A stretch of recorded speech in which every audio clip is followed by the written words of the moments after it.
Live from the Sky News Centre, this is Sky News with Chris Roberts. Hello there, top story at 6. Despite international calls for calm, the situation in Kenya seems to be worsening by the hour. Hundreds of people, including women and children, have been killed in explosive riots across Kenya. Thousands of British holidaymakers in the country are being advised to stay indoors following widespread violence and looting. The tribal violence broke out after Mwai Kibaki won the presidential... The people who dragged me out, they were around 500 people. They were going house to house, looking for people who are not from their own ethnic community. And when they came and he called me, he said, "Pastor, what are you doing? Are you at home?" I said, "Yes." "So you in the house?" "Yes." So he came in, knocked the door. The guys came in, flashed me out, threw me on the ground. They held me down. And by that particular moment, they dragged me out of the house like a sheep to the slaughter. I was thrown in a circle where there were people surrounding me with machetes and pangas and everything, all weapons. They were ready to kill me. They had just killed a neighbor at that particular place. They killed a neighbor. So some of them were licking the blood on the pangas and the machetes. And they said, "Pastor, now it is your turn. Pray your last prayer." That particular moment, I realized and I saw surely life is short.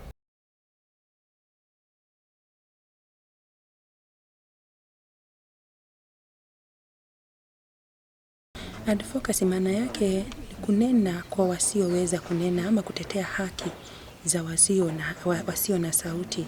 Na pia ni kweli kabisa na nakubali kwamba nimeongea na washirika wangu ili waweze kuhusika na mambo hii ya advocacy, kwa sababu sasa hivi tunajiandaa katika uchaguzi na tunaongea kwa undani zaidi mambo ya advocacy ndio watu wakapate kujua ni haki kuchaguana, kujua ni haki kupiga kura, kujua ni haki kuchagua kiongozi ambaye unayempenda, na ni haki kila mtu ahusike pale. The most important thing that we need to understand is that the church has a three-tier responsibility in the community and in the society.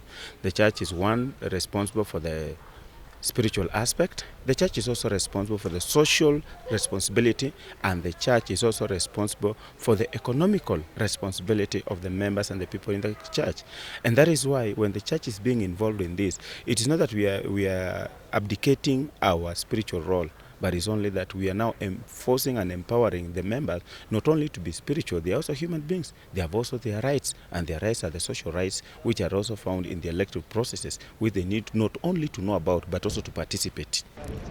Kenya, a beautiful country in East Africa, is considered a developing nation economically.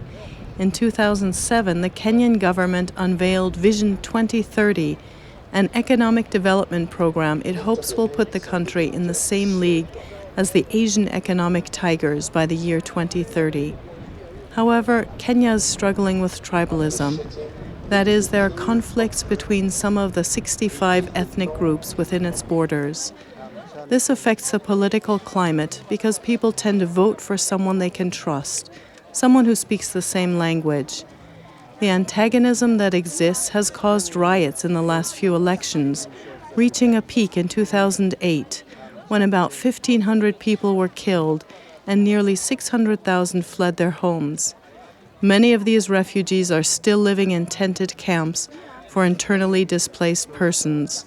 Despite these problems, Pastor John Kitur feels positive about the future of his country. Yeah, Kenya is a very wonderful country. It has a population of over 40 million people. That is as by the last census. Our country is very rich in agriculture. Also, one of our sources of income in this country is agriculture, seconded by tourism. And our country for the last few years has really grown economically. And we can say it is one of the best countries within the East African Community region. Yeah, we have challenges like any other country in the third world. Kenya is facing a lot of challenges when it comes to opportunities of employment. We have most of our young people who are not employed, and it is an issue which almost every presidential candidate is actually promising to address. Most of them so far are claiming that they will create 1 million jobs, of which we are actually waiting to see. In Kenya, a majority of the population is Christian. Around 80% belong to a church. Despite the fact that the Christian message of love is preached in thousands of churches every Sunday, the churches saw their country deteriorating in 2007, 2008, engulfed in unrest and violence. Afterwards, the church evaluated its own position. Where were we? That time of self-evaluation resulted in a decision to act, to take responsibility, to re-emerge in the society with a message of peace, to help prepare the nation for the upcoming election. The reason why we started preaching peace was that we felt as a church we were preaching to people who were not even we were trying to reconcile people with Jesus when they are not reconciling with their neighbors. So we said, before we reconcile these people with the Lord Jesus Christ, can we reconcile them first of all with their neighbors? Because the Bible says, Jesus said, love your neighbor as yourself.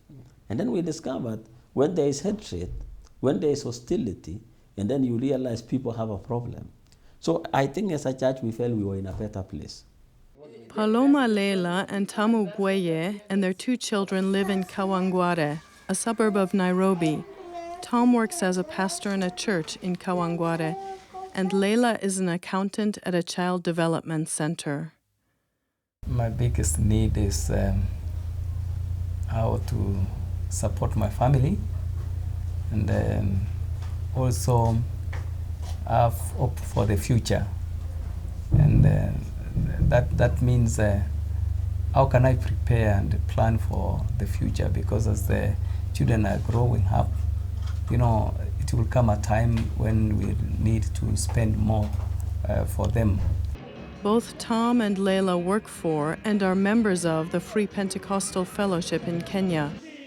It is a nationwide church with 200,000 members in 700 churches and branches in 21 regions all over the country. With the approach of national elections in March 2013, the church decided to be engaged in promoting a peaceful election.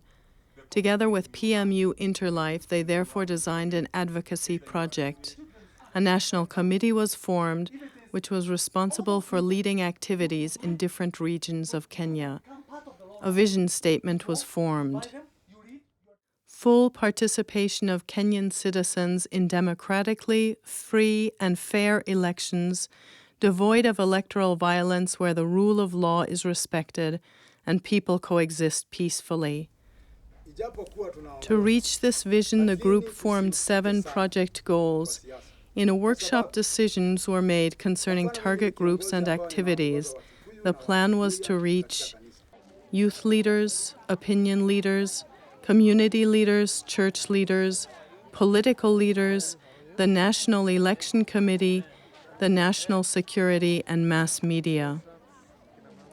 The steering committee started to implement these activities.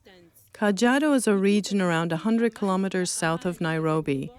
Anruth Kalithi is responsible for the activities in the region and decided to begin with teaching the church members about the work of advocacy.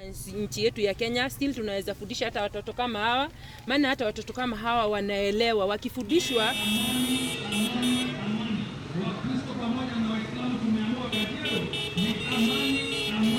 The seminar ended with a march through the town of Kajiado.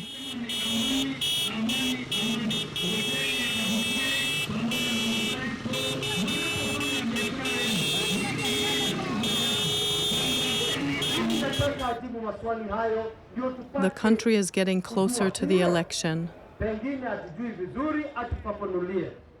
The political situation in our country now is, so far, we feel the situation is not really very bad.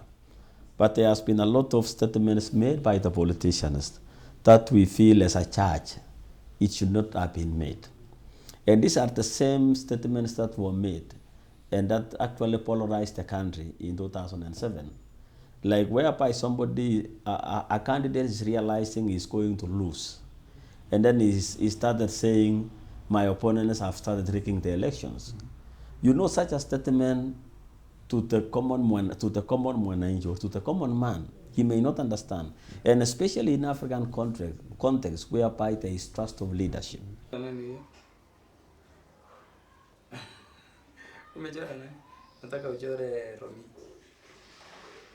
They have really campaigned for peace, and the politicians also have preached peace. They have talked peace in their campaigns. It's not like the other time, if so and so doesn't win, there will be no peace. But this time I think the leaders have come together. They've said no matter what, there'll be peace. They've of course also proclaimed that no matter which way it will go, people have to have peace. And also the churches have stood in a position where they have prayed for the elections. It's not like at the other time I think people were saying they were partisan, but this time I think they have stood solidarity together to just pray for peace in our country. As part of the activities, the church was arranging a national conference about advocacy, teaching how to design and plan an advocacy campaign. Those invited included pastors, youth leaders, politicians, and key persons. The participants discussed different steps of planning for an advocacy campaign: issue identification, community mapping, research, contextual analyses, developing your goals, setting indicators, stakeholder analyses, allies and opponents matrix, messages, activity planning, mobilizing people, evaluation. Yeah, there are advantages for us, not just to involve in elections, but involving in training and preparing our people for election. Because one, the church is not separate from the community. The church is part of the community. Members of the church come from the community, and that is why we need the community to be part and the church to be able to be part and parcel of the election process in the country. Because the last time I remember one incident very clearly, we had some members who were burnt down in a church. And of course, this brought the focus of the country upon the churches. We think about the church as a place of refuge. And if people can come to church and lose their lives in the church, then it means that the church needs to come into position and do something about making sure that people coexist peacefully. So in this way, I think the church was thrown into the front light, and we just need to know what we need to do. Apart from preaching to people about the afterlife, we need to teach them about how to live with their brothers and sisters who are not of the same ethnic group with them, to live and coexist peacefully so that everything can come down together, we can have development. It does not mean that because whoever has come in does not come from your ethnic group, you can still learn to coexist with the others. The church in Kajiado has a branch in a Maasai village, Pelewa. The coordinator, Anne Ruth Kalithi, herself Maasai, is gathering as many village leaders as possible from the area around Pelewa to make them aware of how important they are in promoting peace and a fair election.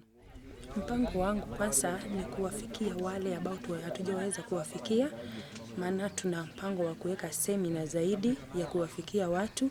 Tuna mpango wa kuwafikia watu wengine hata kwa makanisani na hata nje ya makanisa, wale walio na sauti. Tunao wazee wa vijiji, tunao machifu wetu, na tunataka kwanza tuwafikie. Tukifikiria wakati huu wa kuchaguana, tuwe tumewafikia na kuelezea na kueneza hii habari njema ya kwamba tunahitaji amani. Amani inaletwa na nani? Wengine wanaangalia rais alete amani. Kanisa tunaangalia Mungu alete amani. Lakini vidole vitatu zinaelekea nani? Hebu angalia vidole vitatu zinaelekea nani? Ni nani ataleta imani? Amani. Sina mimi, hizi tatu tunaangalia ndio Mungu atuletee nini? Amani. Tunaangalia serikali ilete nini? Amani. Lakini vidole vitatu zinaelekea nani? Na nikisema huyu ndugu ni mbaya, vidole vitatu vinaelekeza wapi? Ni nani mbaya? Ni mimi nimechacha ubaya. Kwa hivyo tukisema ni nani ataleta amani? Ni nani ana vidole vitatu? Kwa hivyo amani haiwezi ikaja bila wewe. We talked about the influence and advocacy in the area of those who are policymakers, those who are elders, those who are leaders in the community, so that they can raise their voice where there are problems around. So as a church, we were motivating them so that the leaders can see the need to raise their voices in the areas where the community is being pressurized down or marginalized. Kile ngine ambayo mimi nafuatilia, ndaona kwamba ndaita mkutano barasa zetu wa chief pamoja na hawa watu wa BBC ambayo tuko nayo kwa eneo hili, ikikuja kufundisha watu vile ambayo tapiga kura, ndaita mkutano alafu nijulishe umuhimu ambayo tumepata kwa siku ya leo. Time is running and Kenya is preparing itself for the coming election. Around 14 million people are watching the candidates debating on TV.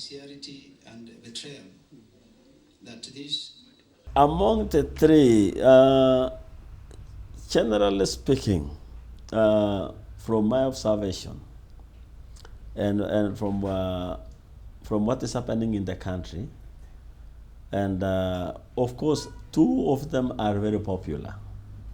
But from the look of things, the Jubilee coalition is on the lead. From the look of things, the Jubilee coalition is actually on the lead. But the margin is very, very small. That is why we have been saying from time to time, there may be a possibility of a runoff, because we never know. They may be, and you know, the challenge in our country is that the politics in our country is based on ethnicity, whereby if bigger communities can come up together and vote for a certain candidate, and then the smaller communities are not always very lucky. So far, Jubilee may be leading, but the margin is very small, and we fear maybe there may be a runoff. 2 weeks before the election, the church invites national media for a press conference. Before you is actually Free Pentecostal Fellowship in Kenya. Free Pentecostal Fellowship in Kenya is a member of Evangelical Alliance of Kenya. And I want to take this opportunity to welcome all of you this morning as we issue this press conference about what is happening in our country, especially to call upon all Kenyans at least to maintain peace during this election period.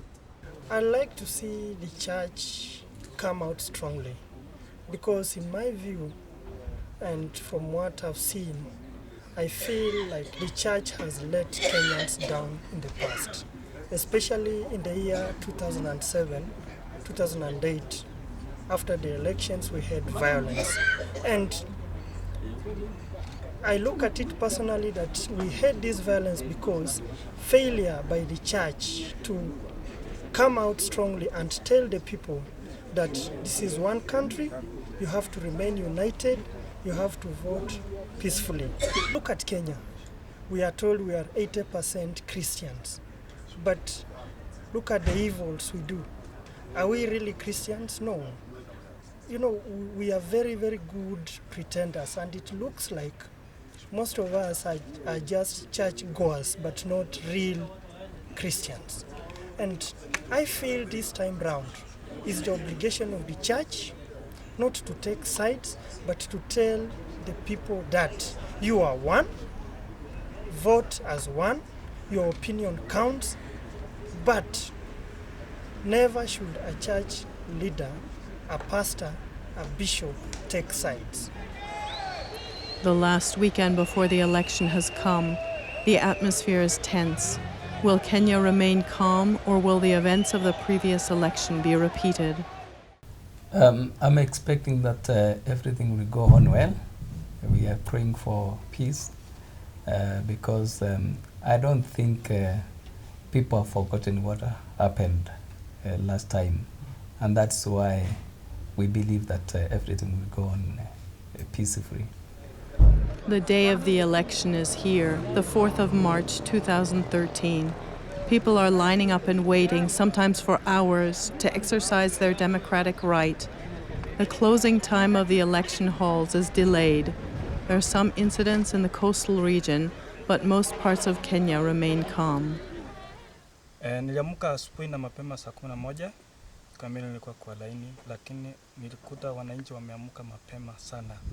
Laini ilikuwa kubwa, tukajaribu kuvumilia hiyo laini. Baada ya kufika ndani, ile kitu kilinifurahisha sana ni IPC yenye ilikuwa imejipanga vizuri.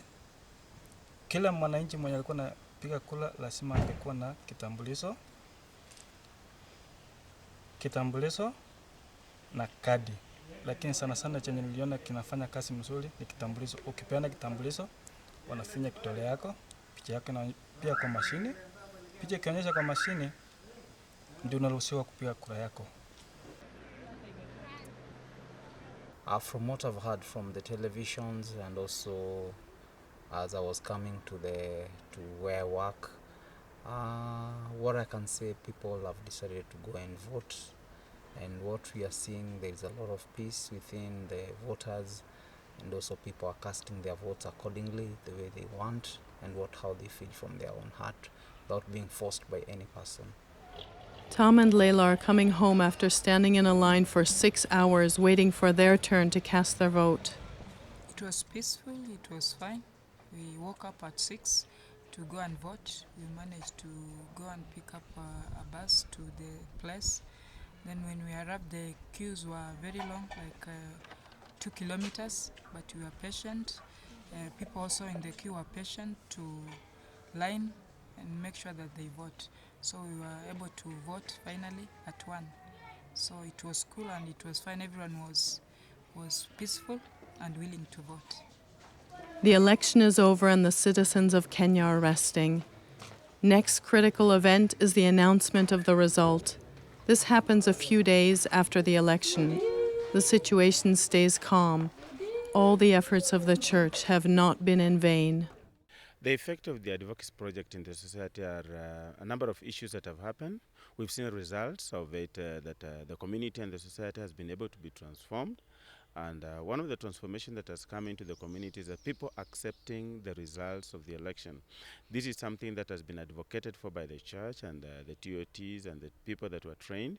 And because of that effect, we've seen that the transformation has brought about the people accepting results and going back to their work and to their businesses. These could not have been done like the other years before, because without the advocacy, people would have fought, people would have gone into violence. But the advocacy effect is that there has been no violence last time when we did the elections, because the church was seriously involved in the advocacy work and mobilizing the community from the church itself to the community members, and the reach was wide.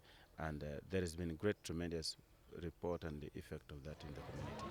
The Advocacy Project had an effect on the society. More importantly, it had an effect on the church itself. The positive effect of the Advocacy Project is that, one, it has given the church the voice to speak of the issues in the community. Now we have been a voice of reason to the community. Secondly, the project has given us a platform wherewith we have been able to raise the level of the church members and even the community, because we have trained church members, we have also trained community leaders and community people. This has brought to us to be relevance with the community and the needs in the community. So the advocacy program and the project that we've worked with, this is one of the few projects that has brought us to face one-on-one with the community. It is now a platform that as a church we've been heard in the community, and we have now a place in the community. What we only need is to strengthen that voice of advocacy in the community, that we don't kill it, we don't fall back as a church again and forget to continue with that voice that we've raised in the community, because there is a level of trust that is in the community for us coming from the church.